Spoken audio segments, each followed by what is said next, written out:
지금 중앙아시아 전역이 한국행 러시로 발칵 뒤집혔습니다. 2024년 기준 국내 체류 중앙아시아인 47만 명.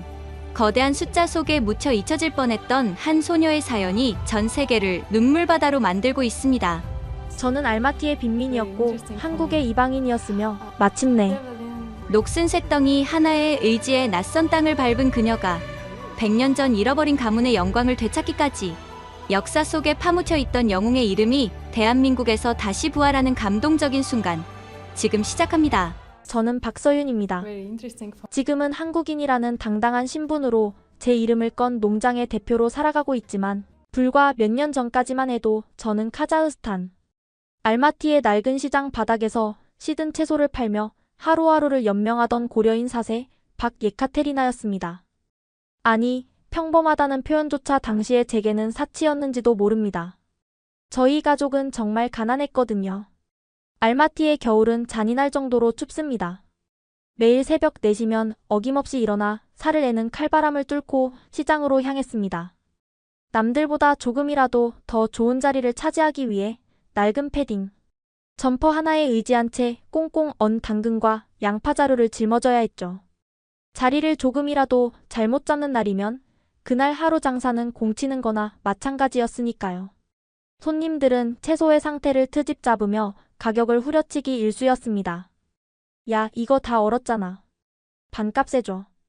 손가락 끝이 갈라져 피가 나는 추위 속에서도 저는 그저 억지 웃음을 지으며 고개를 끄덕일 수밖에 없었습니다. 한 푼이라도 벌어야 했으니까요. 하루 종일 언 땅 위에 서 있으면 다리가 퉁퉁 부어올라 감각조차 없어졌지만 앉을 여유조차 없었습니다. 제가 잠깐이라도 한눈을 팔면 옆 가게 상인이 제 손님을 가로채 갔거든요. 해가 지고 파장 무렵이 되면 팔다 남은 채소들을 정리했습니다. 상한 것들을 도려내고 남은 자투리가 그날 우리 가족의 저녁 식사였습니다. 집으로 돌아오는 길은 언제나 천근만근 무거웠습니다.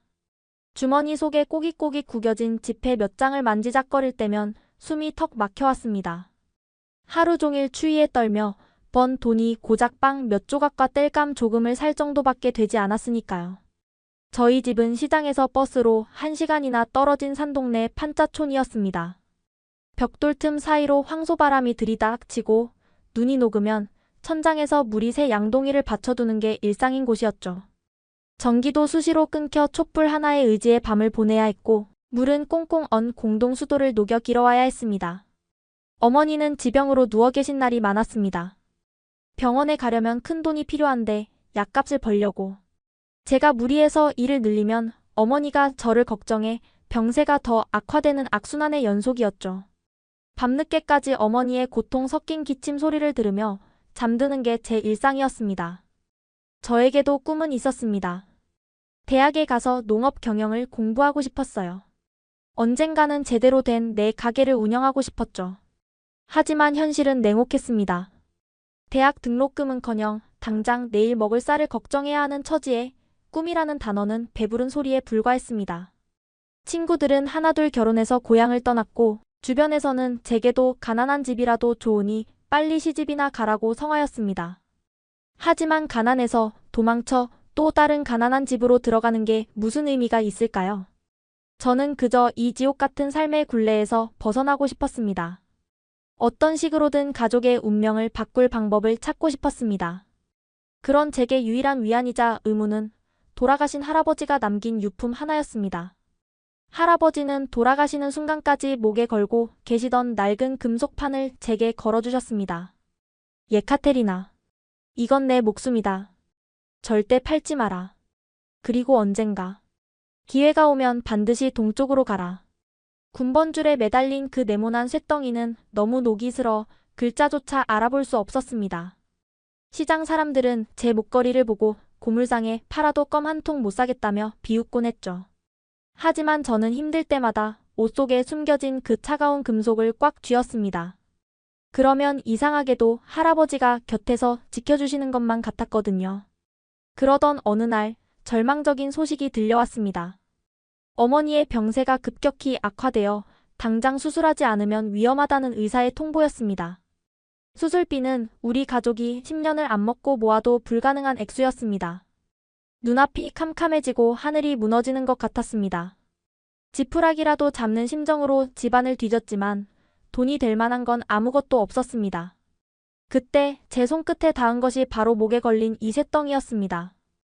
혹시 이게 특이한 금속이라면 고물상에서 몇 푼이라도 받을 수 있지 않을까?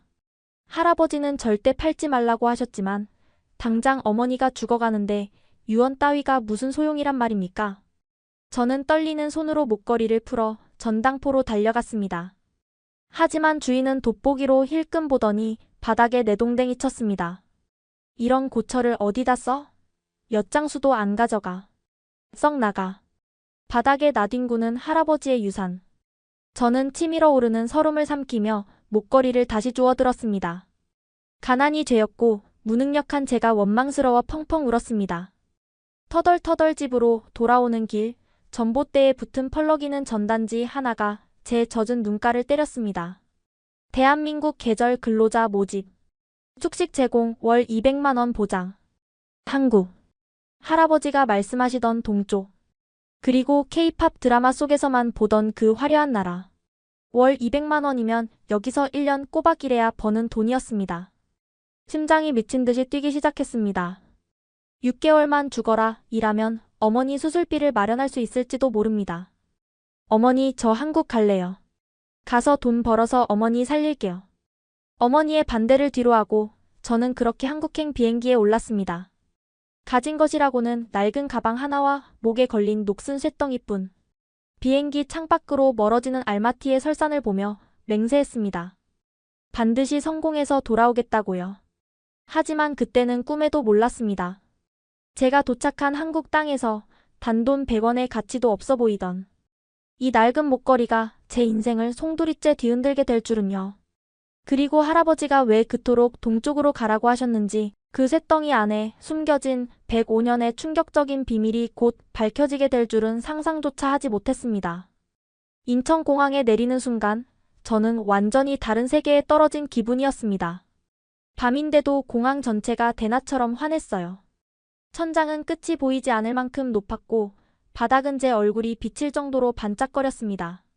사람들은 모두 깔끔한 옷차림에 빠른 걸음으로 어디론가 향하고 있었어요. 알마티 공항과는 비교조차 할 수 없는 규모였습니다. 자동문이 혼자서 열리는 것도 신기했고 에스컬레이터를 타는 것도 긴장되었어요. 한 발 한 발 조심스럽게 올라서는데 뒤에서 누군가 한숨을 쉬며 옆으로 지나갔습니다. 창피했지만 어쩔 수 없었어요. 이런 건 처음이었으니까요. 입국 심사대 앞에서 줄을 서는데 심장이 터질 것 같았습니다. 심사관이 뭔가 물어봤지만 한마디도 알아들을 수 없었어요. 그저 고개만 끄덕이고 어색하게 웃었습니다. 다행히 계절근로자 담당 직원이 통역을 해줘서 무사히 통과할 수 있었어요. 짐을 찾아 나오니 팻말을 든 사람이 기다리고 있었습니다. 제 이름이 러시아어로 적혀 있었어요. 그 사람을 따라 버스에 올랐습니다. 저처럼 다른 나라에서 온 근로자들이 이미 타고 있었어요. 베트남, 캄보디아, 필리핀에서 온 사람들이었습니다.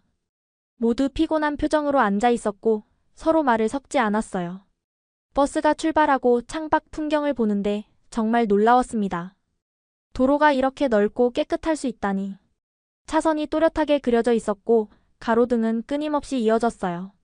카자흐스탄에서는 도로에 구멍이 숭숭 뚫려 있고 차들이 제멋대로 달리는데 여기는 모든 게 질서정연했습니다.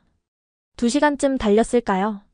버스는 충청북도의 한 시골 마을로 들어섰고 곧 농장 앞에 멈춰 섰습니다.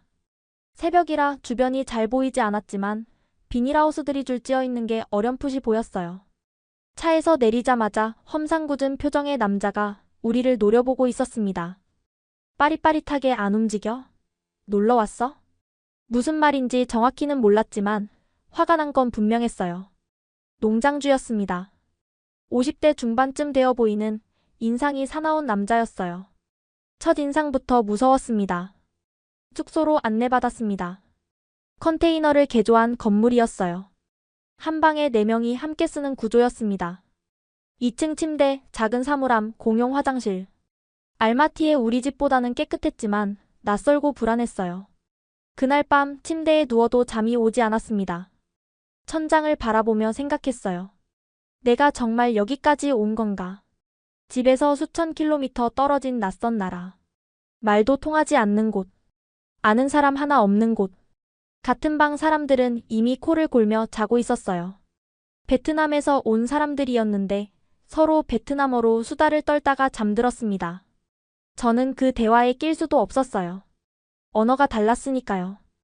창문 사이로 달빛이 들어왔습니다. 목에 걸린 금속판이 희미하게 빛났어요. 손으로 꼭 쥐었습니다. 할아버지, 저 여기 왔어요. 동쪽이에요. 아무 대답도 없었지만 금속판의 차가운 감촉이 조금은 위안이 되었습니다. 문득 어머니 생각이 났어요. 지금쯤 뭐 하고 계실까? 수술 날짜를 기다리며 얼마나 불안해하실까? 전화하고 싶었지만 새벽이라 참았습니다. 내일 꼭 전화해야겠다고 다짐하며 억지로 눈을 감았어요. 다음 날 새벽 5시 요란한 알람 소리에 눈을 떴습니다. 밖은 아직 깜깜했어요. 몸이 천근만근 무거웠지만 일어나야 했습니다.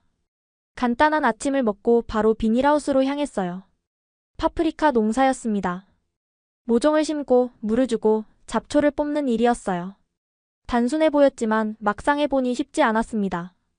농장 관리자가 시범을 보여줬는데 빠른 한국어라 하나도 알아들을 수 없었어요. 손짓 발짓으로 따라해보려 했지만 계속 실수했습니다.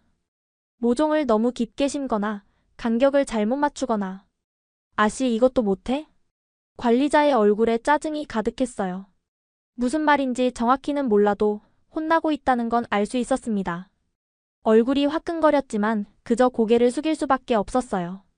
옆에서 일하던 베트남 아주머니가 안쓰럽다는 듯 저를 쳐다봤습니다. 하지만 말을 걸지는 않았어요. 서로 말이 통하지 않으니까요. 오전 내내 허리를 굽히고 모종을 심었습니다. 1시간쯤 지나자 허리가 끊어질 것 같았어요. 손에는 흙이 잔뜩 묻었고 무릎은 땅에 닿아 시큰거렸습니다. 알마티 시장에서 하루 종일 서 있던 것과는 다른 종류의 고통이었어요. 점심시간이 되어서야 겨우 쉴 수 있었습니다. 식당에서 밥을 받아 구석자리에 앉았어요. 다른 근로자들은 각자 자기 나라 사람들끼리 모여 앉았습니다. 베트남 사람들은 베트남어로, 캄보디아 사람들은 캄보디아어로 수다를 떨었어요. 저는 혼자였습니다. 이 농장의 고려인은 저 하나뿐이었거든요. 러시아어를 할 줄 아는 사람도 없었고 카자흐어는 더더욱 없었어요. 식판을 앞에 두고 밥을 먹는데 갑자기 눈물이 핑 돌았습니다. 참았어요. 여기서 울면 안 됐습니다. 울어봤자 아무도 위로해주지 않을 테니까요. 반찬 중에 빨간 채소가 있었는데 한 입 베어 물었다가 입안이 불타는 줄 알았어요. 김치라는 거였습니다. 너무 매워서 물을 벌컥벌컥 마셨어요. 옆 테이블에서 누군가 킥킥 웃는 소리가 들렸습니다. 창피했지만 어쩔 수 없었어요. 이 나라 음식에 익숙하지 않았으니까요. 알마티에서 먹던 플로프가 그리웠습니다. 어머니가 해주시던 따뜻한 수프가 생각났어요. 오후에도 일은 계속되었습니다. 햇살이 뜨거웠어요. 비닐하우스 안은 찜통 같았습니다. 땀이 비 오듯 흘러내렸고 옷은 완전히 젖었어요. 그래도 쉴 수가 없었습니다. 관리자가 계속 감시하고 있었거든요. 야, 빨리빨리. 그 말만은 알아들었어요. 빨리빨리.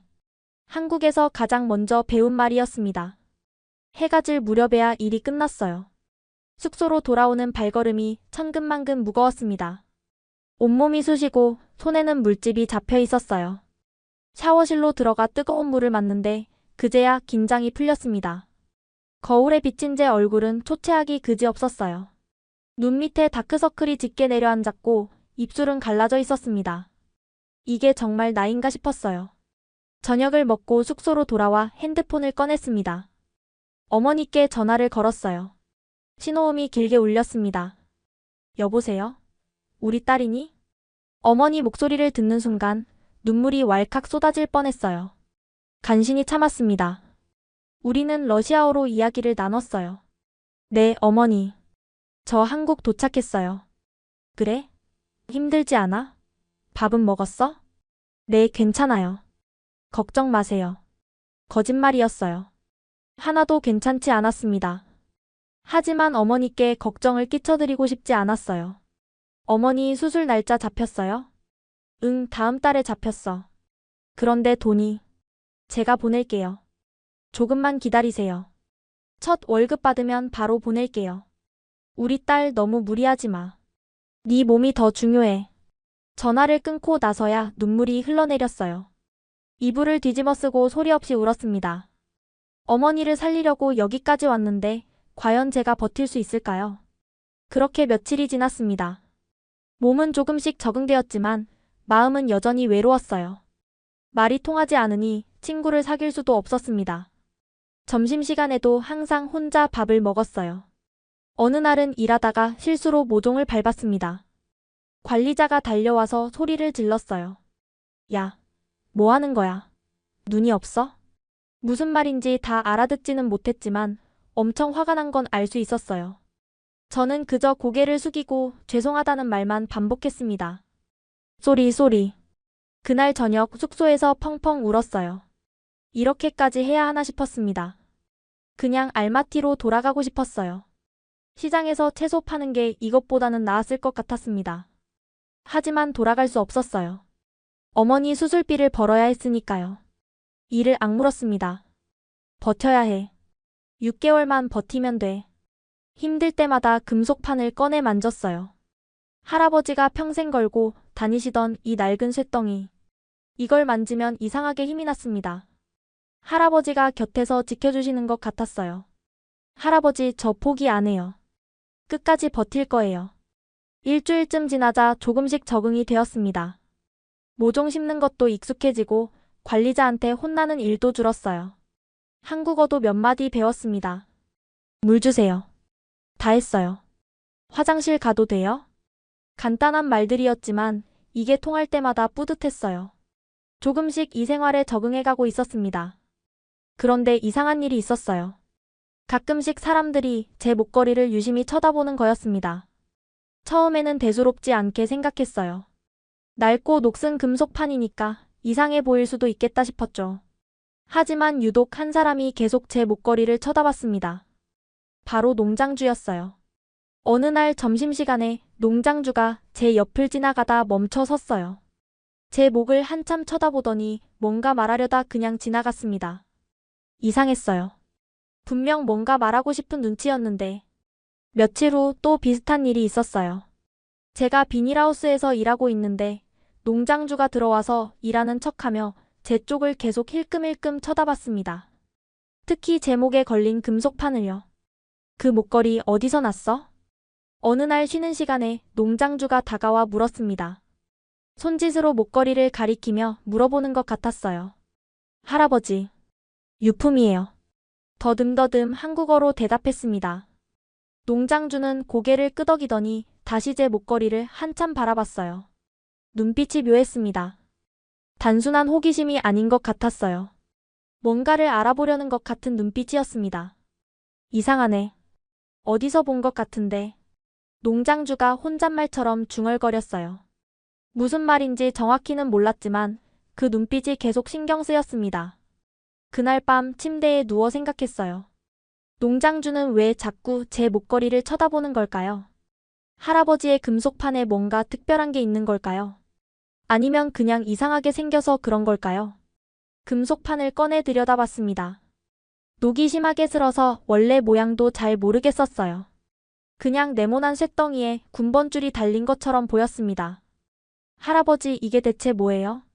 대답은 없었지만 이상하게 가슴이 두근거렸어요. 뭔가 일이 일어날 것 같은 예감이 들었습니다. 그리고 그 예감은 틀리지 않았어요. 며칠 뒤 저녁, 샤워실에서 벌어진 일이 모든 것을 바꿔놓았습니다.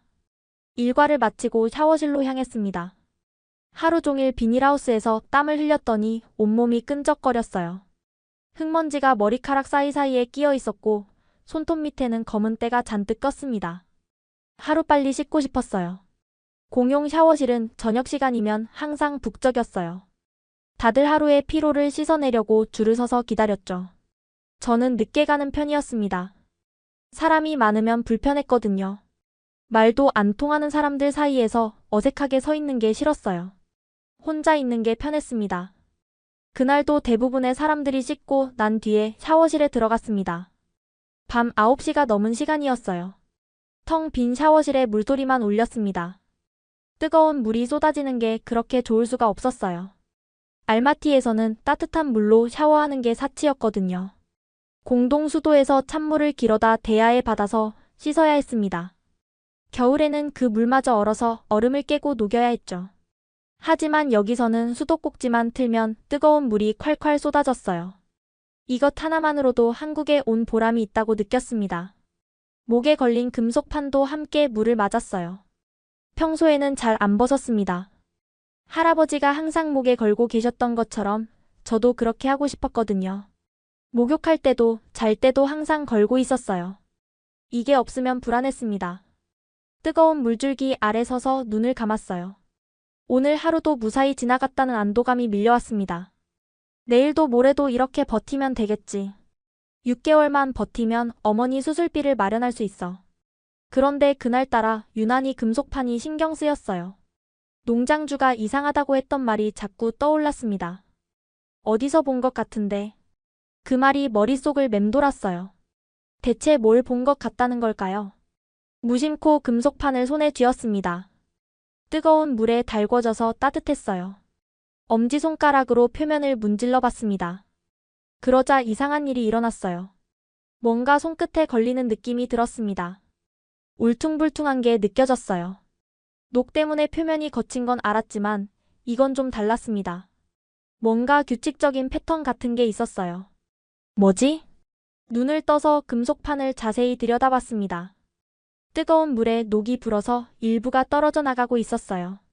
손톱으로 살살 긁으니까 녹슨 부분이 우수수 떨어졌습니다. 그 밑에서 뭔가 반짝이는 게 드러났어요. 심장이 쿵 내려앉았습니다. 뭔가 있었어요. 녹 밑에 뭔가가 숨겨져 있었습니다. 더 열심히 문질렀어요. 샤워는 잊어버리고 금속판에만 집중했습니다. 뜨거운 물을 계속 맞으며 녹을 벗겨냈어요. 손톱이 아팠지만 멈출 수가 없었습니다. 녹이 점점 더 벗겨졌어요. 금속판 표면에 뭔가가 새겨져 있었습니다. 글자 같은 것들이요. 세상에. 손이 떨렸어요. 심장이 미친 듯이 뛰었습니다. 샤워를 멈추고 밝은 곳으로 가서 자세히 들여다봤어요. 희미하지만 분명히 글자였습니다. 한글 같기도 하고 한자 같기도 했어요. 그리고 숫자들도 있었습니다. 비읍 악이요. 첫 번째 글자가 보였어요. 한글 공부를 조금 했던 게 떠올랐습니다. 비읍 악이요. 이건 박이었어요. 제 성이기도 했죠. 그 옆에 다른 글자들도 있었습니다. 더 문질러 봤어요. 녹이 더 벗겨지면서 글자가 선명해졌습니다. 치읓 아이응이우. 창호. 박창호. 온몸에 소름이 돋았어요. 이건 이름이었습니다. 사람 이름. 박창호. 그 밑에는 숫자들이 있었어요. 무슨 번호 같았습니다. 그리고 옆쪽에는 다른 글자들도 새겨져 있었는데 너무 녹이 슬어서 아직 다 보이지 않았어요. 가슴이 마구 뛰었습니다. 할아버지의 금속판에 이름이 새겨져 있었다니. 그동안 녹에 가려서 보이지 않았던 거였어요. 박창호. 이게 누구야? 혼잣말이 나왔습니다. 혹시 증조 할아버지 이름일까요? 할아버지가 영웅이라고 했던 그분? 타월을 두르고 숙소로 뛰어갔어요. 머리도 제대로 안 말린 채로요. 같은 방 사람들이 이상하다는 듯 쳐다봤지만 신경 쓸 겨를이 없었습니다. 침대에 앉아 손전등을 켰어요. 불빛에 금속판을 비춰보니 글자가 더 선명하게 보였습니다. 휴대폰 메모장을 열고 보이는 대로 적어봤어요. 박창호. 그 밑에 숫자들. 번호 같음. 옆에 다른 글자들. 부대 이름인가? 손이 떨려서 글씨가 삐뚤빠뚤했습니다. 하지만 확실했어요. 이건 그냥 녹슨 쇳덩이가 아니었습니다. 뭔가 중요한 거였어요. 제가 말씀하시던 동쪽이 바로 여기였구나. 그런데 왜 동쪽으로 가라고 하셨을까요? 이 금속판과 관련이 있는 걸까요? 새벽까지 뒤척였습니다. 머릿속이 복잡했어요. 내일 농장주에게 보여줘야겠다고 생각했습니다. 그분이 이상하다고 했으니까 뭔가 알고 있을지도 몰라요.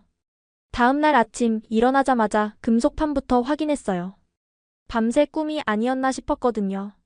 하지만 글자는 여전히 거기 있었습니다. 박창호. 분명히 새겨져 있었어요. 아침을 먹으면서도 일을 하면서도 금속판 생각뿐이었습니다. 빨리 농장주를 만나고 싶었어요. 하지만 농장주는 오전 내내 보이지 않았습니다. 다른 일이 있는 것 같았어요. 점심시간이 되어서야 농장주가 나타났습니다. 사무실 앞에서 전화통화를 하고 있었어요. 저는 밥을 먹는 둥 마는 둥 하다가 자리에서 일어났습니다. 용기를 내야 했어요. 떨리는 다리로 농장주에게 다가갔습니다. 저기, 사장님. 농장주가 전화를 끊고 고개를 들었어요. 여전히 무서운 인상이었지만 눈빛은 의외로 부드러웠습니다. 왜? 무슨 일이야? 저는 목걸이를 꺼내 보여드렸어요. 손이 떨렸습니다. 이거. 글씨 있어요. 어제 씻다가 발견했어요. 더듬거리는 한국어였지만 농장주는 알아들은 것 같았어요.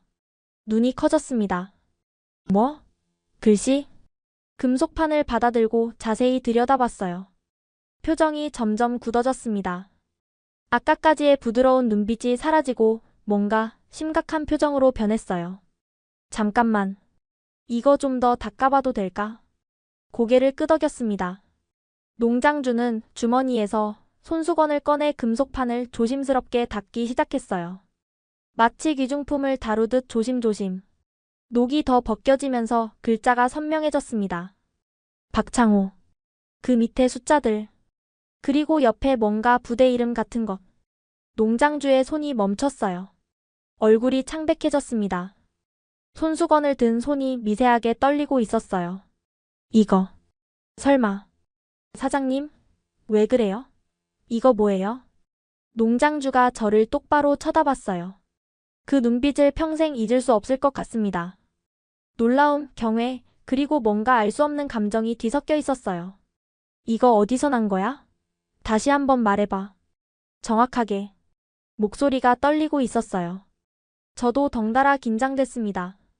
할아버지 유품이에요. 평생 목에 걸고 계셨어요. 샤워할 때도, 주무실 때도 절대 안 벗으셨어요. 돌아가시면서 저한테 주셨어요. 할아버지가 어디 사람이야? 카자흐스탄이요. 근데 원래는 다른 데서 왔다고 하셨어요. 다른데? 어디? 잘 몰라요. 그냥 동쪽에서 왔다고만 하셨어요. 동쪽으로 가라고도 하셨고요. 농장주의 눈이 더 커졌어요. 손에 들린 금속판을 다시 내려다봤습니다. 나랑 잠깐 얘기 좀 하자. 사무실로 와. 농장주가 금속판을 들고 사무실로 향했어요. 저는 불안한 마음으로 뒤따라갔습니다. 심장이 쿵쾅쿵쾅 뛰었어요. 무슨 일이 벌어지고 있는 건지 전혀 알 수 없었습니다. 사무실 문이 닫히고 농장주가 책상 서랍에서 돋보기를 꺼냈어요. 금속판을 책상 위에 올려놓고 자세히 살펴보기 시작했습니다. 창밖으로 햇살이 쏟아지고 있었어요. 먼지가 빛 속에서 반짝거렸습니다. 시간이 멈춘 것 같았어요. 한참을 들여다보던 농장주가 깊은 한숨을 내쉬었습니다. 돋보기를 내려놓고 저를 바라봤어요. 농장주의 다음 말이 제 심장을 멈추게 했습니다. 이거. 독립군 인식표 아니야? 독립군 인식표. 그 말을 듣는 순간 머릿속이 하얘졌어요. 독립군이 뭔지는 알았습니다. 한국 역사를 조금은 공부했거든요. 일본에 맞서 싸웠던 사람들. 하지만 그게 저랑 무슨 상관이 있다는 건가요? 사장님, 그게 무슨 말이에요? 독립군이요? 농장주가 자리에 앉으며 말했습니다. 일제강점기 때 독립군 병사들이 차고 다니던 인식표야. 요즘으로 치면 군번줄 같은 거지. 이름, 소속부대, 번호가 새겨져 있어. 그런데 왜 이게 할아버지한테 있는 거예요? 그러니까 그게 문제지. 농장주가 다시 금속판을 들어 올렸어요. 여기 봐. 박창호. 이게 이름이야. 그리고 이 옆에 있는 건 부대 표시 같은데. 내가 정확히는 모르겠어. 박창호요? 그게 누구예요? 그건 나도 몰라.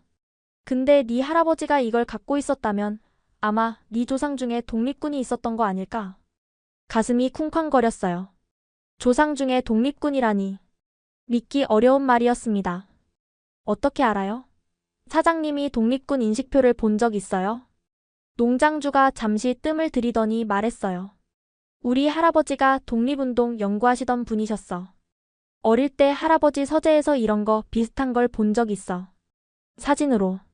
진짜요? 그래. 물론 실물은 처음 보지만 이 형태, 이 새긴 방식. 거의 확실해. 머리가 복잡해졌어요. 할아버지가 왜 이런 걸 갖고 계셨던 걸까요? 그리고 왜 평생 아무 말도 안 하셨던 걸까요? 사장님, 그럼 이제 어떻게 해요? 농장주가 핸드폰을 꺼냈어요. 국가보훈부에 조회해봐야지. 만약 이 박창호라는 사람이 정말 독립군이었다면 기록이 있을 거야. 국가보훈부요? 독립운동가들을 기록하고 관리하는 정부 기관이야. 거기 조회하면 이 사람이 누군지 알 수 있어. 농장주가 전화번호를 검색하기 시작했어요. 저는 그저 멍하니 서 있을 수밖에 없었습니다. 근데 서윤 씨. 네?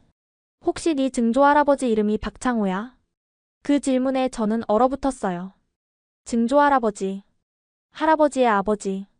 저는 그분에 대해 아는 게 거의 없었습니다. 할아버지도 거의 말씀을 안 하셨거든요. 잘 몰라요. 할아버지가 아버지 얘기를 거의 안 하셨어요. 그냥 영웅이었다고만 하셨어요. 영웅? 네. 아버지는 영웅이었다. 하지만 아무도 기억 안 한다. 그렇게만 말씀하셨어요. 농장주의 표정이 묘하게 변했어요. 아무도 기억 안 한다. 한참 동안 침묵이 흘렀습니다. 농장주가 천천히 말했어요. 만약 이게 진짜라면 대단한 일이야. 100년도 더 지나서 후손이 나타난 거니까. 100년이요? 독립군이 활동했던 게 1920년대야. 지금이 몇 년이야? 100년도 넘었지. 100년. 그 긴 세월 동안 이 금속판이 우리 가족에게 전해져 온 거였어요. 증조할아버지에서 할아버지로, 그리고 할아버지에서 저에게로. 내일 보훈부에 연락해 볼게. 일단 오늘은 돌아가서 쉬어. 농장주가 금속판을 돌려줬어요. 저는 떨리는 손으로 받아들었습니다.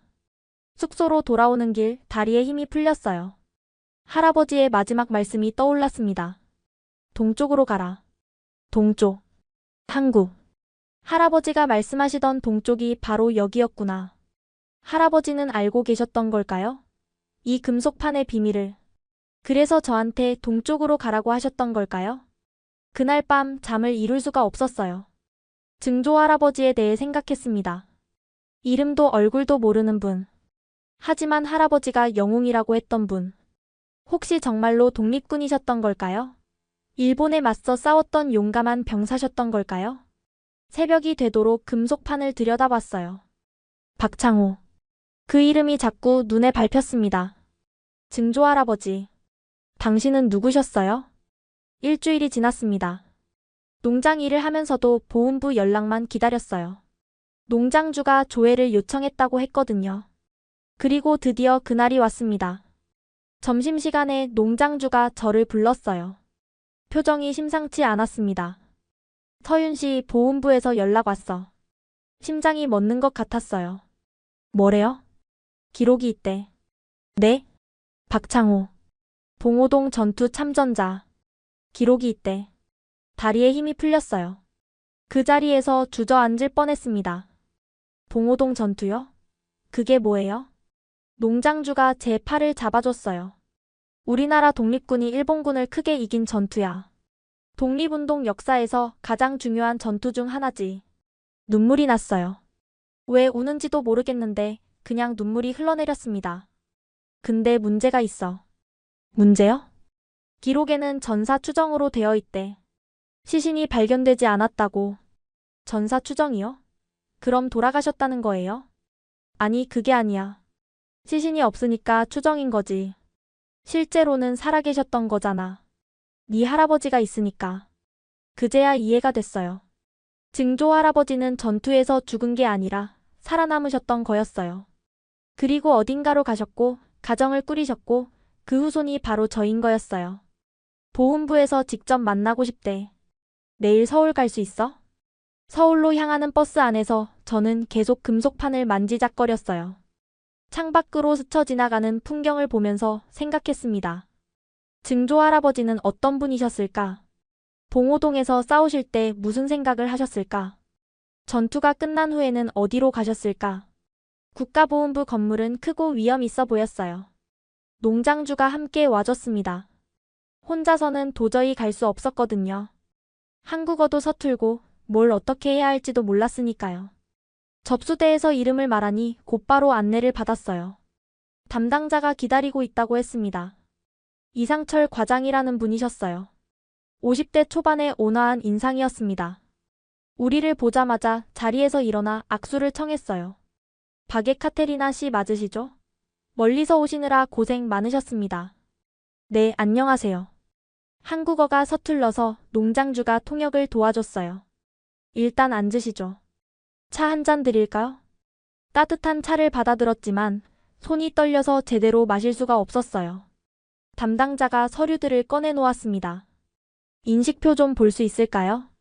목걸이를 풀어 건넸어요. 담당자가 조심스럽게 받아들고 자세히 살펴봤습니다. 돋보기를 쓰고 한참을 들여다보더니 고개를 끄덕였어요. 틀림없네요. 독립군 인식표 맞습니다. 정말요? 네. 형식이나 색인 방식이 당시 기록과 일치합니다. 박창호 대한독립군 소속. 담당자가 컴퓨터 화면을 돌려서 보여줬어요. 거기에 기록이 떠 있었습니다. 이름 박창호. 생년 1895년. 출생지 함경북도 경원군. 소속 대한독립군. 주요 활동 봉오동 전투 참전. 기록 전사 추정 시신 미발견. 봉오동 전투가 뭐예요? 사장님이 말해줬는데 잘 몰라서요. 담당자가 설명해줬어요. 1920년 6월에 있었던 전투입니다. 만주에서 우리 독립군이 일본군을 크게 물리친 전투예요. 독립전쟁 역사상 첫 번째 대승이었죠. 이 전투 덕분에 독립군의 사기가 크게 올랐고 많은 사람들이 독립운동에 참여하게 됐습니다. 가슴이 뜨거워졌어요. 제 증조 할아버지가 그 전투에 참여하셨다니. 근데 왜 전사 추정으로 되어 있어요? 당시 기록에 따르면 박창호 지사는 전투 중 부상을 입었습니다. 이후 행방이 확인되지 않아 전사 추정으로 기록됐어요. 그럼 실제로는 살아계셨던 거예요? 네, 그렇게 보입니다. 부상을 입고 연해주 쪽으로 후퇴하신 것 같아요.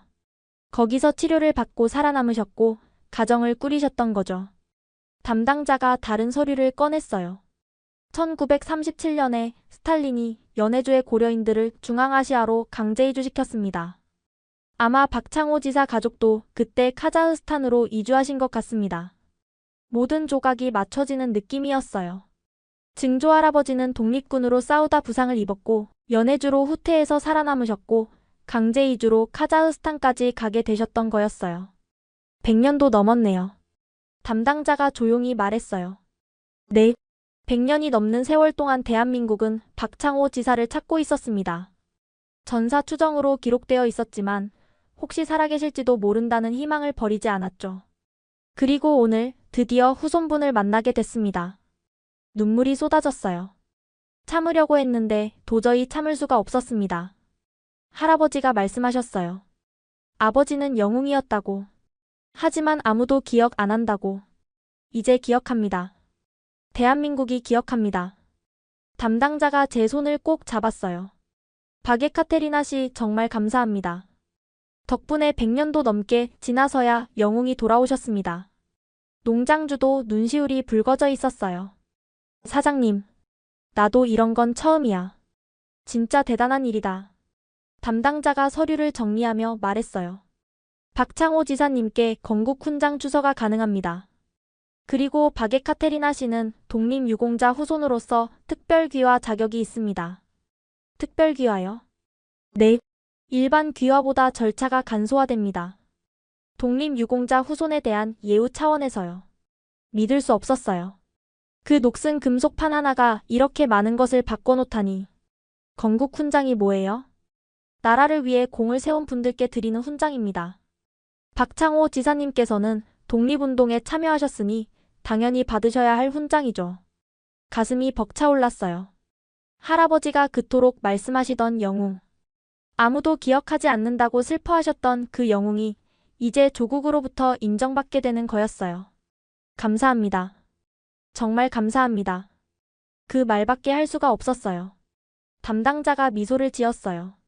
저희가 감사하죠. 100년도 넘게 찾던 분을 드디어 찾았으니까요. 축하드립니다. 증조 할아버지께서 드디어 조국으로 돌아오셨습니다. 보훈부를 나오는 발걸음이 구름 위를 걷는 것 같았어요. 농장으로 돌아가는 버스 안에서 농장주가 말했습니다. 이제 네 인생이 바뀔 거야. 아직도 믿기지 않아요. 꿈 같아요. 꿈 아니야. 현실이야. 넌 이제 그냥 외국인 노동자가 아니라 독립군 영웅의 후손이야. 그 말이 가슴에 깊이 새겨졌어요. 특별귀화 신청 절차가 시작됐습니다. 보훈부 담당자가 많은 부분을 도와줬어요. 일반 귀화보다 훨씬 간소화된 절차였지만 그래도 준비할 서류가 적지 않았어요. 카자흐스탄에 있는 어머니께 전화를 걸었습니다. 우리는 러시아어로 이야기를 나눴어요. 어머니, 저 한국에서 귀화해요. 한국 사람 돼요. 전화기 너머로 어머니의 울음소리가 들렸어요. 그래? 우리 딸이 한국 사람 된다고? 네. 그리고 어머니, 증조 할아버지가 독립군이셨대요. 일본이랑 싸웠던 영웅이셨대요. 어머니가 한참 동안 말을 잇지 못했어요. 할아버지가 항상 말씀하셨어. 아버지는 영웅이었다고. 그게 정말이었구나. 네. 건국 훈장도 받으신대요. 몇 달 후 건국 훈장 추서식이 열렸습니다. 정장을 빌려 입고 행사장으로 향했어요. 떨리는 마음으로 들어서니 많은 사람들이 있었습니다. 정부 관계자들, 보훈단체 회원들, 기자들까지. 고 박창호 지사께 건국훈장 애국장을 추서합니다. 제 이름이 불렸어요. 단상 위로 올라가는 다리가 떨렸습니다. 훈장이 담긴 상자를 받아들었어요. 한 손에는 훈장, 다른 손에는 할아버지의 금속판을 꼭 쥐고 있었습니다. 카메라 플래시가 터졌어요. 기자들이 질문을 쏟아냈습니다. 기분이 어떠세요? 100년도 더 지나서 증조 할아버지가 인정받는 건데요. 감회가 어떻습니까? 눈물이 나서 제대로 대답을 할 수가 없었어요. 그저 훈장을 가슴에 안고 고개를 숙일 뿐이었습니다. 감사합니다. 할아버지 덕분이에요. 이 금속판을 지켜주신 할아버지 덕분이에요. 그게 제가 할 수 있는 전부였어요. 추서식이 끝난 후 특별귀화 절차도 마무리됐습니다. 드디어 귀화 증서를 받는 날이 왔어요. 귀화하면서 저는 러시아식 이름 예카테리나 대신 한국식 이름을 선택했습니다. 박서윤. 할아버지의 성을 이어받은 새로운 이름이었어요. 대한민국 귀화 허가증. 박서윤. 제 새 이름이 적힌 서류를 받아들었어요. 손이 떨렸습니다. 축하드립니다. 이제 대한민국 국민이십니다. 담당 공무원이 악수를 청했어요. 저는 눈물을 흘리며 그 손을 잡았습니다. 며칠 후 주민등록증도 발급받았어요. 작은 카드 하나에 제 사진과 이름이 새겨져 있었습니다. 박서윤. 대한민국. 이 작은 카드가 이렇게 무거울 줄은 몰랐어요. 외국인 노동자가 아닌 대한민국 국민. 독립군 영웅의 후손. 그 무게가 어깨를 짓눌렀습니다. 농장으로 돌아왔을 때 동료들이 박수로 맞아줬어요. 축하해 서윤. 이제 진짜 한국 사람이네. 베트남에서 온 언니가 안아줬어요. 나도 언젠가 귀화하고 싶어. 서윤이 보니까 희망이 생겨. 농장주도 흐뭇한 표정으로 지켜보고 있었어요. 서윤 씨 이제 정규직으로 전환해줄게. 급여도 올려주고. 사장님 감사합니다. 정말 감사합니다. 그날 밤 숙소에서 어머니께 화상통화를 했어요. 어머니, 저 한국 사람 됐어요. 주민등록증도 받았어요. 그리고 이제 제 이름은 박서윤이에요.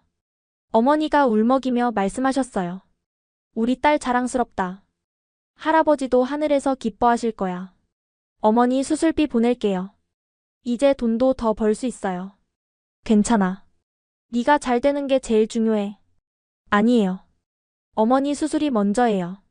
제가 한국 온 이유잖아요. 전화를 끊고 금속판을 들여다봤어요. 이제 글자가 선명하게 보였습니다. 증조 할아버지 드디어 집에 오셨어요. 100년도 더 지나서요. 하지만 아직 해결하지 못한 문제가 있었어요. 카자흐스탄에서 수술을 기다리고 계신 어머니. 돈을 벌어서 어머니를 살려야 했어요. 그리고 저는 결심했습니다. 그냥 노동자로 사는 게 아니라 제대로 뿌리를 내리겠다고. 증조 할아버지의 이름에 부끄럽지 않은 삶을 살겠다고요. 귀화 후 첫 번째 월급날, 저는 곧바로 은행으로 달려갔어요. 정규직으로 전환되면서 급여가 올랐습니다. 숙식비를 제하고도 손에 남는 돈이 꽤 됐어요. 전부 어머니께 보냈습니다. 어머니 돈 보냈어요. 수술 받으세요. 전화기 너머로 어머니의 울음소리가 들렸어요. 서윤아, 이 돈 어디서 났어? 너무 많잖아. 제가 벌었어요. 귀화하고 급여가 올랐어요. 걱정 마세요. 한 달 후 어머니가 수술을 받으셨어요. 성공이었습니다. 전화로 어머니 목소리를 들었을 때 저는 농장 한 구석에서 펑펑 울었어요. 서윤아, 어머니 이제 괜찮아. 네 덕분이야. 이제 첫 번째 목표는 이뤘어요. 하지만 거기서 멈추고 싶지 않았습니다. 평생 남의 농장에서 일만 할 수는 없었어요. 제대로 된 제 사업을 하고 싶었습니다. 농장주가 힌트를 줬어요. 서윤씨, 농업기술센터라고 알아? 거기서 무료로 농사기술 가르쳐줘. 농업기술센터요? 응. 스마트팜이라고 첨단 기술로 농사 짓는 거 배울 수 있어. 관심 있으면 한번 가봐. 그 길로 농업기술센터를 찾아갔어요. 상담을 받아보니 정말 좋은 프로그램들이 많았습니다. 스마트팜 교육 과정이 있어요. 석 달 과정인데 수료하면 창업 지원도 받을 수 있습니다. 창업 지원이요? 네. 정부에서 귀농 창업 지원금을 줍니다. 최대 1억 원까지요. 1억 원. 어마어마한 금액이었어요. 알마티에서는 평생 모아도 만질 수 없는 돈이었습니다. 그런데 독립유공자 후손이시라고요? 그러면 가산점이 있어요. 가슴이 뛰었습니다. 증조 할아버지 덕분에 이런 기회까지 얻을 수 있다니. 농장주에게 사정을 말하고 교육에 참가하기로 했어요. 낮에는 농장 일을 하고 저녁에는 센터에서 수업을 들었습니다. 힘들었지만 견딜 수 있었어요. 목표가 있으니까요. 스마트팜 기술은 정말 신기했어요. 센서로 온도와 습도를 자동으로 조절하고 휴대폰으로 농장을 관리할 수 있었습니다. 물 주는 것도 자동, 환기도 자동. 알마티의 원시적인 농사와는 차원이 달랐어요.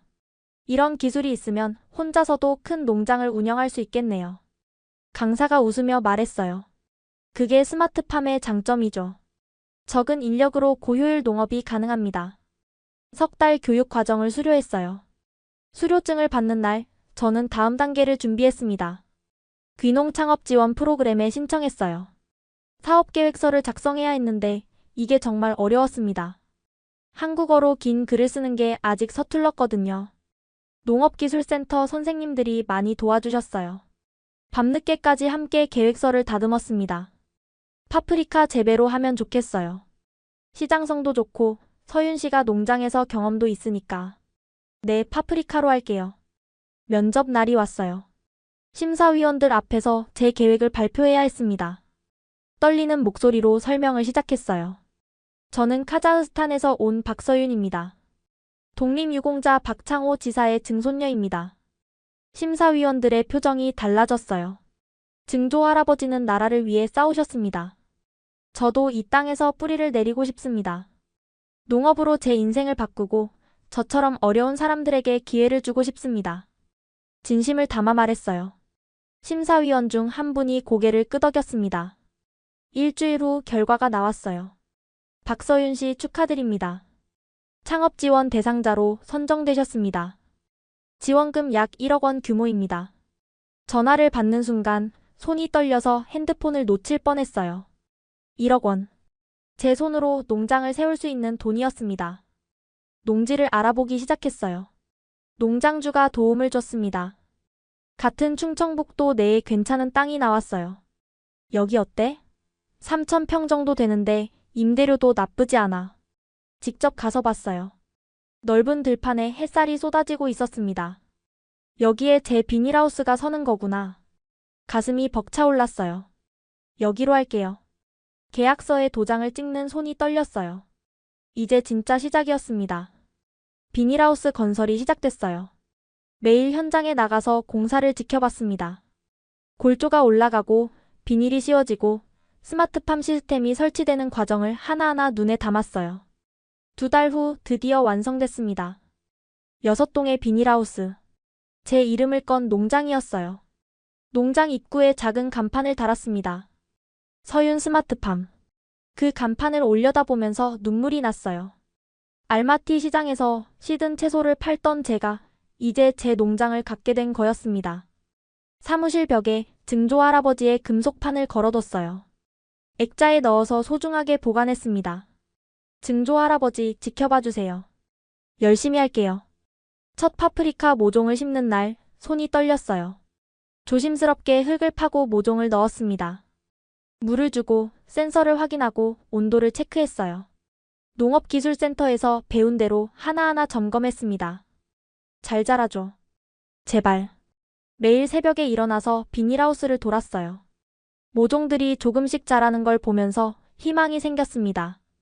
하지만 순탄하지만은 않았어요. 한 달쯤 지났을 때 문제가 생겼습니다. 잎이 왜 이래? 파프리카 잎에 반점이 생기기 시작한 거예요. 병충해였습니다. 가슴이 철렁 내려앉았어요. 이대로 두면 모든 작물이 죽을 수도 있었습니다. 급하게 농업기술센터에 연락했어요. 전문가가 와서 진단을 해줬습니다. 진딧물이네요. 빨리 조치해야 해요. 밤새도록 작물을 살폈어요. 농약을 치고 감염된 잎을 제거하고 환기를 시키고 일주일 동안 거의 잠을 못 잤습니다. 다행히 위기를 넘겼어요. 병충해가 더 퍼지지 않았고 파프리카들은 다시 건강하게 자라기 시작했습니다. 휴, 살았다.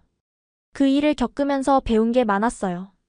농사는 그냥 되는 게 아니었습니다. 매 순간 주의를 기울이고 문제가 생기면 빠르게 대처해야 했어요. 석 달이 지나자 파프리카가 열리기 시작했어요. 빨간색, 노란색, 주황색. 알록달록한 파프리카들이 주렁주렁 매달렸습니다. 처음 수확하는 날, 저는 비닐하우스 안에서 한참을 서 있었어요. 진짜 열렸다. 내가 키운 파프리카다. 첫 수확물을 농업기술센터에 가져가서 품질 검사를 받았어요. 결과를 기다리는 동안 조마조마했습니다. 박서윤 씨 1등급입니다. 정말 잘 키우셨네요. 기뻐서 펄쩍 뛸 뻔했어요. 1등급이라니. 제가 키운 파프리카가 최고 등급을 받은 거였습니다. 판매를 시작했어요. 지역 농협을 통해 마트에 납품하고 온라인 판매도 시작했습니다. 처음에는 주문이 많지 않았어요. 하지만 입소문이 퍼지면서 점점 늘어났습니다. 서윤 스마트팜 파프리카 진짜 맛있다더라. 어디서 사? 첫 달 매출은 800만 원이었어요. 많은 돈은 아니었지만 시작이었습니다. 두 번째 달에는 1,200만 원, 세 번째 달에는 1,500만 원으로 올랐습니다. 1년이 지나자 월 매출이 꾸준히 1,500만 원을 넘겼어요.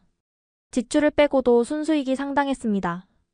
알마티에서 1년 내내 일해도 못 벌 돈을 한 달 만에 버는 거였어요. 어머니께 매달 돈을 보냈습니다. 어머니 수술 후 회복도 잘 되셨어요. 서윤아, 이제 돈 그만 보내. 너 먹고 살아야지. 괜찮아요, 어머니. 저 이제 많이 벌어요.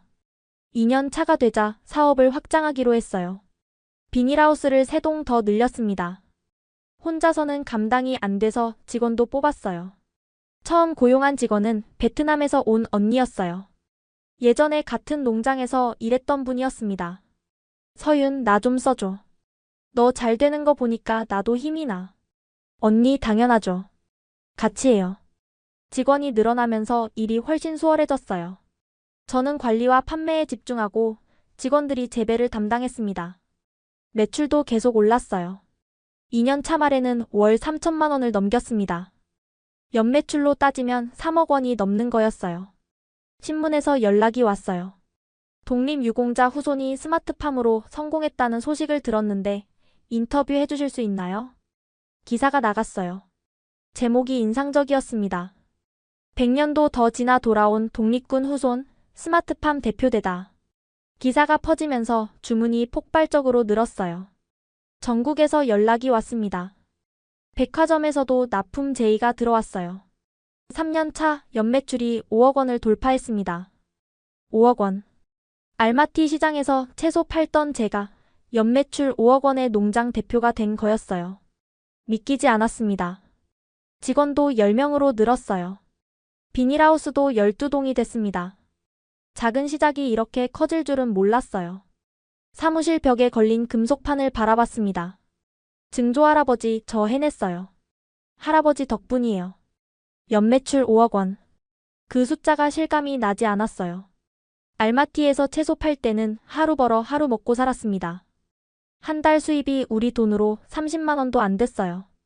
그런 제가 이제 5억 원어치를 파는 농장 대표가 됐습니다. 기자들이 찾아왔어요. 방송에서도 연락이 왔습니다. 박서윤 씨 성공 비결이 뭔가요? 비결이요? 그냥 열심히 했어요. 포기하지 않았어요. 솔직한 대답이었어요. 특별한 비결 같은 건 없었습니다. 그냥 매일매일 최선을 다했을 뿐이에요. 인터뷰를 할 때마다 금속판 이야기를 빼놓지 않았어요. 이 녹슨 금속판이 제 인생을 바꿨어요. 할아버지의 유품이었는데 독립군 인식표였거든요. 이게 없었으면 저는 아직도 알마티 시장에서 채소 팔고 있었을 거예요. 기사가 나갈 때마다 주문이 늘었어요. 사람들이 제 스토리에 공감해주는 것 같았습니다. 독립군 후손이 키운 파프리카라니 사연이 감동적이네요. 응원합니다. 앞으로도 잘 되세요. 온라인 리뷰에 따뜻한 댓글들이 달렸어요. 읽을 때마다 힘이 났습니다. 사업이 커지면서 걱정도 생겼어요. 이 많은 직원들을 책임져야 했거든요. 매출이 떨어지면 월급을 못 줄 수도 있었습니다. 잠을 설치는 밤이 많았어요. 사무실에 남아서 장부를 들여다보고 시장 동향을 분석하고 새로운 판로를 개척했습니다. 서윤 씨 너무 무리하지 마세요. 직원들이 걱정했지만 쉴 수가 없었어요. 멈추면 무너질 것 같았거든요.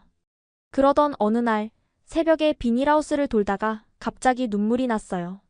왜 우는지도 모르겠는데 그냥 눈물이 멈추지 않았습니다. 금속판을 꺼내 들고 중얼거렸어요.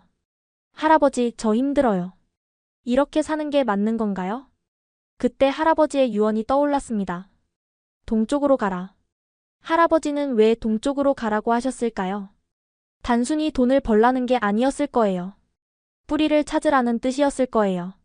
그리고 그 뿌리 위에서 제대로 살라는 뜻이었을 거예요. 그래, 난 잘하고 있어. 스스로를 다독였어요. 힘들어도 이겨내야 했습니다. 이 농장은 저만의 것이 아니었어요. 할아버지의 유산이고 직원들의 생계이기도 했습니다. 3년 차 말 농장이 안정적으로 자리 잡았어요. 매출은 꾸준히 5억 원 이상을 유지했고 거래처도 탄탄해졌습니다. 그때쯤 한 행사에 초청받았어요. 다문화 가정 성공 사례 발표회였습니다. 많은 사람들 앞에서 제 이야기를 해달라는 거였어요. 떨리는 마음으로 무대에 섰습니다. 청중석에는 저처럼 외국에서 온 사람들이 많았어요. 그들의 눈빛에서 희망을 읽을 수 있었습니다.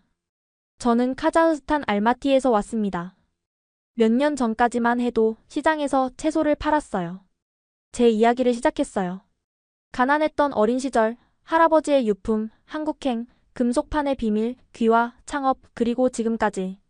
이 모든 건 할아버지 덕분이에요. 그리고 기회를 준 한국 덕분이에요.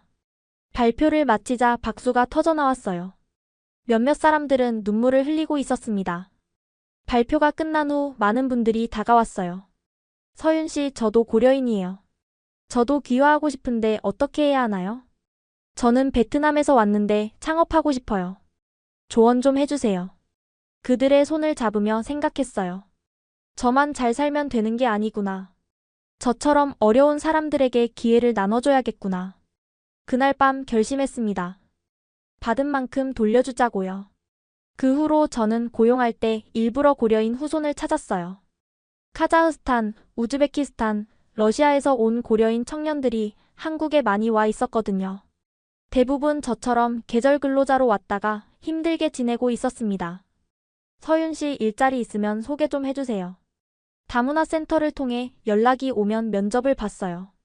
특별한 기술이 없어도 괜찮았습니다. 저도 처음에는 아무것도 몰랐으니까요. 10명 직원 중 7명이 고려인이 됐어요. 카자흐스탄에서 온 청년 3명, 우즈베키스탄에서 온 청년 3명, 러시아에서 온 청년 1명. 서윤 언니, 여기 오니까 살 것 같아요. 20살 나탈리아가 말했어요. 우즈베키스탄 타슈켄트에서 온 친구였습니다. 힘들면 말해. 내가 다 겪어봤으니까 도와줄 수 있어. 직원들에게 농사기술뿐만 아니라 한국어도 가르쳤어요. 저도 처음에 말이 안 통해서 고생했거든요. 점심시간에 간단한 한국어 수업을 했습니다. 귀화 상담도 해줬어요. 서류 준비하는 법, 면접 보는 법, 필요한 절차 같은 걸 알려줬습니다. 언니, 저도 귀화할 수 있을까요? 할 수 있어. 내가 도와줄게. 나탈리아가 귀화 신청을 했어요. 제가 추천서도 써주고 필요한 서류 준비도 도와줬습니다. 6개월 후 나탈리아도 한국 국적을 받았어요. 언니, 저 한국 사람 됐어요. 나탈리아가 주민등록증을 들고 펄쩍펄쩍 뛰었어요. 보는 제가 더 기뻤습니다. 다문화센터에서 정기적으로 봉사도 했어요. 새로운 외국인 근로자들에게 한국 생활 적응법을 알려줬습니다. 처음에는 다 힘들어요. 하지만 포기하지 마세요. 저도 해냈으니까 여러분도 할 수 있어요. 제 이야기를 들으면 다들 눈빛이 달라졌어요. 희망을 보는 것 같았습니다. 고려인 청년들을 위한 네트워크도 만들었어요. 온라인 커뮤니티를 개설해서 정보를 공유했습니다.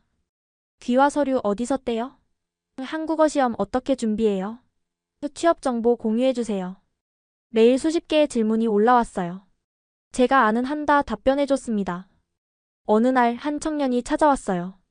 카자흐스탄 알마티에서 온 24살 청년이었습니다. 서윤 언니, 저 알마티에서 왔어요. 언니 고향이 알마티라면서요? 응, 맞아. 바자르 근처에서 살았어. 저도요. 저 거기서 학교 다녔어요. 반가웠어요. 같은 동네 출신을 만나다니. 그 청년 세르게이는 제 농장에서 일하게 됐습니다. 어머니 한국 초청도 준비했어요. 어머니는 수술 후 건강이 많이 좋아지셨지만 아직 카자흐스탄에 계셨거든요. 이제 모셔올 때가 됐어요. 어머니 한국 오세요. 제가 모실게요. 정말? 내가 거기 가도 돼? 그럼요. 제가 집도 준비해뒀어요. 비자 신청을 하고 초청 서류를 준비했어요. 몇 달 후 드디어 어머니가 한국에 오셨습니다. 인천공항에서 어머니를 기다리는데 심장이 터질 것 같았어요. 게이트에서 어머니가 나오시는 순간 달려가서 안겼습니다. 어머니, 서윤아. 둘 다 펑펑 울었어요. 공항에서 한참을 그렇게 안고 있었습니다. 어머니를 농장으로 모셨어요. 비닐하우스를 보여드리고 사무실을 구경시켜드리고 직원들을 소개해드렸습니다. 우리 딸이 이렇게 큰일을 했구나. 어머니가 눈물을 흘리시며 말씀하셨어요. 할아버지가 얼마나 기뻐하실까. 네 덕분에 우리 가족이 다시 살았어. 사무실 벽에 걸린 금속판을 보시더니 한참을 바라보셨어요. 이게 그거구나. 할아버지가 평생 걸고 다니시던 거. 네, 어머니. 이게 우리 가족을 여기까지 이끌어줬어요. 어느 광복절 아침 저는 특별한 곳을 찾았어요. 국립서울현충원. 독립유공자들이 잠들어 계신 곳이었습니다. 증조 할아버지 박창호 지사의 위패도 이곳에 모셔져 있었어요. 어머니와 함께 묘역으로 향했어요. 손에는 꽃다발과 편지가 들려 있었습니다. 위패 앞에 섰을 때 다리가 떨렸어요. 박창호. 대한독립군. 건국훈장 애국장. 위패에 새겨진 글자들을 읽으며 눈물이 흘렀어요. 100년도 더 전에 조국을 위해 싸우셨던 분. 전사한 줄 알았지만 살아남아 후손을 남기셨던 분. 그 후손인 제가 지금 여기 서 있는 거였습니다. 꽃을 바치고 무릎을 꿇었어요. 품에서 편지를 꺼냈습니다. 증조 할아버지께 편지를 읽어드릴게요. 떨리는 목소리로 읽기 시작했어요. 증조 할아버지 안녕하세요.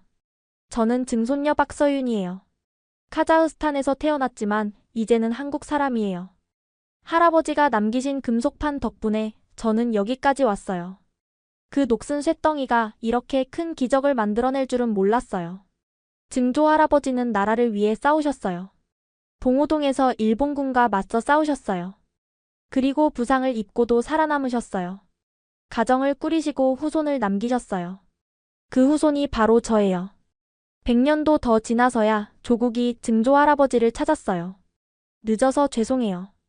하지만 이제라도 찾아와서 다행이에요. 저는 이제 이 땅에서 뿌리를 내리고 있어요. 농장도 세우고 직원들도 고용하고 저처럼 어려운 사람들을 돕고 있어요. 증조 할아버지의 이름에 부끄럽지 않게 살려고 노력하고 있어요. 할아버지가 말씀하셨어요. 동쪽으로 가라고. 이제야 그 말씀의 의미를 알겠어요. 증조 할아버지가 돌아가고 싶었던 곳. 우리 가족의 뿌리가 있는 곳. 그곳이 바로 여기였어요. 증조 할아버지 이제 편히 쉬세요. 후손들이 잘 살고 있어요. 증조 할아버지의 피가 헛되지 않았어요. 사랑해요, 증조 할아버지. 편지를 다 읽고 금속판을 꺼냈어요. 할아버지가 평생 지키셨던 이 유품. 저는 이걸 국가보훈부에 기증하기로 했습니다. 박물관에 전시되어 더 많은 사람들이 증조 할아버지의 이야기를 알 수 있도록요. 어머니가 옆에서 흐느끼셨어요. 저도 눈물이 멈추지 않았습니다. 한참을 위패 앞에 앉아 있었어요. 바람이 불어왔습니다. 마치 증조 할아버지가 대답하시는 것 같았어요. 잘했다. 고맙다. 그런 말씀을 하시는 것 같았어요. 류역을 나서며 하늘을 올려다봤어요. 파란 하늘에 구름이 두둥실 떠 있었습니다. 증조 할아버지, 할아버지 지켜봐 주세요. 저 열심히 살게요. 집으로 돌아오는 길 어머니가 제 손을 꼭 잡으셨어요. 서윤아 고맙다. 네 덕분에 우리 가족이 다시 하나가 됐어. 어머니 저야말로 감사해요. 저를 낳아주셔서. 할아버지 유품을 지켜주셔서. 그날 저녁 농장으로 돌아왔어요. 사무실 벽에 걸려있던 금속판 자리가 비어 있었습니다. 이제 그 자리에는 건국 훈장 사진을 걸어뒀어요. 창밖으로 비닐하우스들이 보였어요. 제가 일군 농장. 제가 뿌리내린 땅. 녹슨 쇳덩이 하나가 이 모든 걸 만들어냈어요. 단돈 100원의 가치도 없어 보이던 그 금속판이 연매출 5억 원의 기적을 만들었어요. 하지만 진짜 기적은 돈이 아니었어요. 잊혀진 영웅이 조국의 품으로 돌아온 것. 흩어진 가족이 다시 하나가 된 것. 가난한 시장 상인이 당당한 농장 대표가 된 것. 그게 진짜 기적이었습니다. 증조 할아버지, 할아버지 감사합니다. 덕분에 저는 다시 태어났어요. 지금까지 박서윤 씨의 사연 어떠셨나요? 녹슨 군번줄 하나가 4대에 걸친 가족의 운명을 바꿨습니다. 카자흐스탄 시장에서 채소를 팔던 26살 소녀가 독립군 영웅의 후손으로 인정받고 연매출 5억 원의 농장 대표가 되기까지 대한민국은 영웅을 잊지 않습니다. 100년이 넘게 지나도 찾아내고 기억하고 예우합니다. 아직도 조국의 품으로 돌아오지 못한 독립군 영웅들이 많습니다. 그분들의 이야기를 널리 알리기 위해 이 영상을 공유해주세요. 구독과 좋아요는 더 좋은 사연을 발굴하는 데 큰 힘이 됩니다. 독립군 영웅들을 기리기 위해 아래 댓글로 독립군 만세 남겨주세요. 감사합니다.